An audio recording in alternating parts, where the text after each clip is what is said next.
ថ្ងៃពុទ្ធ8កើតខែតុយស័កឆ្នាំមមីអត្តស័កពុទ្ធសករាជ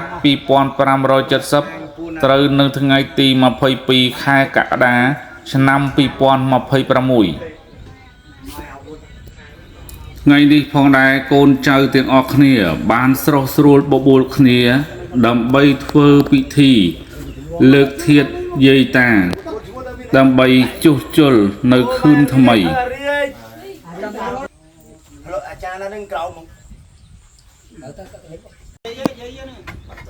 នេះគឺជាសកម្មភាពរបស់លោកគ្រូអាចារ្យភ្លុកកំពុងតែ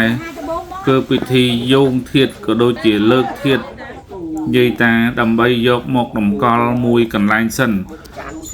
ធ្វើបែបនេះដើម្បីឲ្យជាងគាត់ជួសជុលនៅខឿនថ្មីបាទអានេះសកម្មភាពកំពុងតែយោងធាតុឡើងរបស់លោកគ្រូអាចារ្យភ្លុកទៀតនៅកន្លែងថ្មីមានតែនៅណាទៀតពីណាគេមកនោះស្អាតហ្មងហើយដល់ថ្ងៃវិញនេះមក200បាទនេះគឺជាធាតុរបស់លោកតាស៊ុងផងដែរហើយគាត់ដាក់នៅក្នុងពាងនេះគឺមុននឹងគាត់ចែកឋានទៅគាត់ក៏បានបដែផ្ដាំកូនចៅកូនក្មួយទាំងអស់នៅពេលដែលគាត់ស្លាប់ទៅគាត់ថាឲ្យបញ្ចុះគាត់នៅមួយកន្លែងហើយមិនបាច់រើទៅណាទេប៉ុន្តែដោយសារតែកលៈទេសៈដល់ពេលគាត់ចែកឋាននោះគឺមានភ្លៀងធ្លាក់ជោគជាំក៏ដូចជាដក់ទឹកមិនធ្វើឲ្យការបញ្ចុះអញ្ចឹងមិនចូលអត់កើតយើងទាំងអស់គ្នាក៏សម្រេចចិត្តធ្វើនៅការបញ្ចុះកន្លែងផ្សេងនៅពេលដែលលើកគឺលើកគាត់ដាក់នៅពាងតែម្ដងគាត់មិនចង់ឲ្យឆ្អឹងរបស់គាត់ចាត់ខ្ចាយទៅណាអានេះគឺជាបណ្ដាំរបស់គាត់នេះពាងនេះគឺជាធាតុរបស់លោកតាស៊ុង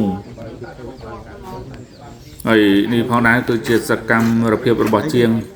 ជួសជុលនឹងធ្វើថ្មីបាតក្រោមឡប់ឡាចាក់បតុងចាក់សាប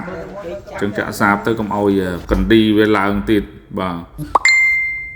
ដោយអំណាចបារមីក៏ដូចជាបុណ្យកុសលនៃយើងខ្ញុំទាំងអស់គ្នាមិនថាកូនចៅសាច់ញាតិក្លើមវរៈពួកម៉ាក់បងប្អូនកូនក្មួយទាំងអស់គ្នានៅក្នុងធ្វើពិធីយោងធាតុនេះក៏សូមឲ្យកូនចៅទាំងអស់គ្នាជួបប្រទះតែសេចក្តីសុខសេចក្តីចម្រើន